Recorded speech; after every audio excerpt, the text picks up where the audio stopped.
العاهل المغربي الملك محمد السادس زيارة عمل وصداقة إلى فرنسا أجرى في مستهلها مباحثات مع الرئيس الفرنسي فرانسوا هولاند، وهي تعد الزيارة الثالثة من نوعها في أقل من 3 أشهر، وتأتي في ظل تعاون أمني وثيق بين فرنسا والمغرب لمكافحة الإرهاب.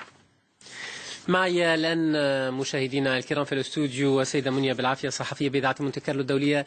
سيدة منيا بالعافية، أهلا بك ومساء الخير. شكرا جزيلا لك على قبول هذه الدعوة. تابعنا هذه الزيارة ونود أن نسأل عن إطار هذه الزيارة وما الذي بررها في هذه المرحلة، خاصة مع تكرار هذه الزيارات في ظرف وجيز جدا. بداية هذه الزيارة تم فيها العديد من الأنشطة، منها أساسا زيارة المعهد العالم العربي، علما أن المغرب ينشد بتشييد مركز لثقافي مغربي هناك.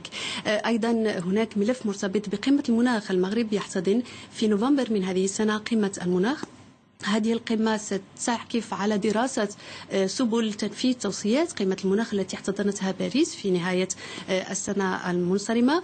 العائلة المغربي الملك محمد السادس مهتم بشكل خاص بهذه القمة. هناك رغبة مغربية أن يكون لفرنسا دور لدعم هذه القمة كي تنجح بشكل كبير كما نجحت سابقتها في باريس، علما أن هناك لجنة عينها الملك ويرأسها وزير الخارجية المغربي. كان هناك أيضا تباحث في الملف الليبي الذي نعرف جميعا أنه يشكل خطرا في ليبيا وفي المنطقة، خطرا يتهدد المنطقة ككل.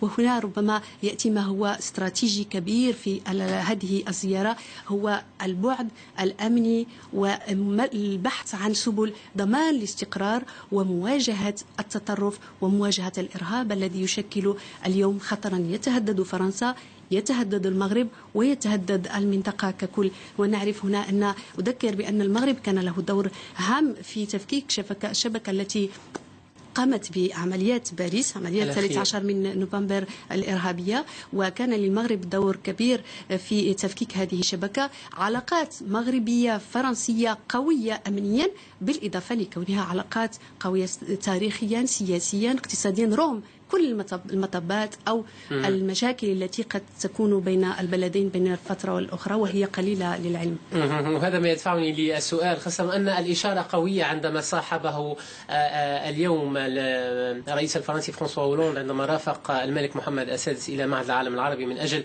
الاطلاع على هذا المشروع، مشروع المركز الثقافي المغربي. هل طوي صفحة التوتر نهائيا بين البلدين أم أن العلاقة تبقى على نوع من الحذر الشديد إن صح التعبير بينهم؟ صراحة طويت أم لم تطوى، الاستراتيجية يبقى هو الأهم في العلاقات بين البلدان. بين كل بلدان العالم يمكن أن تحصل خلافات حول ملفات وقضايا معينة، ولكن يبقى السؤال الأساسي: ما هو الاستراتيجي الذي يربطني بهذا البلد؟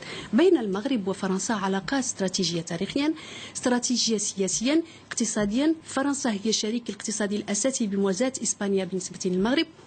لا أعتقد أن فرنسا يمكن أن تضحي بكل امتيازاتها الاقتصادية لأجل مشاكل قد تحصل، علما أنها بين المغرب وفرنسا نادرة جدا، يعني قليلة وتعد على رؤوس الأصابع.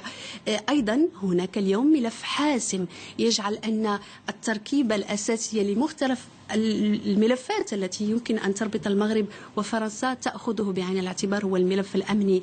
هناك استقرار المنطقة وهناك استقرار وضمان محاربة الإرهاب. فرنسا تواجه مشكل الإرهاب، المغرب يواجهه والمنطقة ككل. الملف الليبي مثلا كان مطروحا على طاولة النقاش بين العاهل المغربي وبين الرئيس الفرنسي. الملف الليبي هو أساسي في المعادلة الأمنية في المنطقة.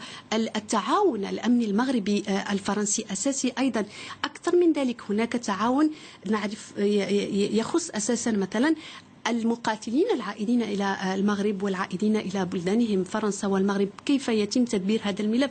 هذا ملف يحار فيه المغرب كما تحار فيه فرنسا، وبالتالي علاقات أمنية قوية، تبادل معلومات تحتاج له كل من المغرب وفرنسا. وأعتقد أن الاستراتيجية يبقى هو الأهم، ولا يمكن لخلافات على ملفات معينة أن يجعل البلدان ينسيان أن هناك ما هو أهم، هو حفاظ على استقرار وأمن وعلى أرواح سكان هذه المناطق، المنطقة ككل وأساسا هذين البلدين. شكرا جزيلا لك على قبول هذه الدعوة هذا المساء في الاستوديو. سيدة منيا بالعافية، صحفية بإذاعة مونتي كارلو الدولية.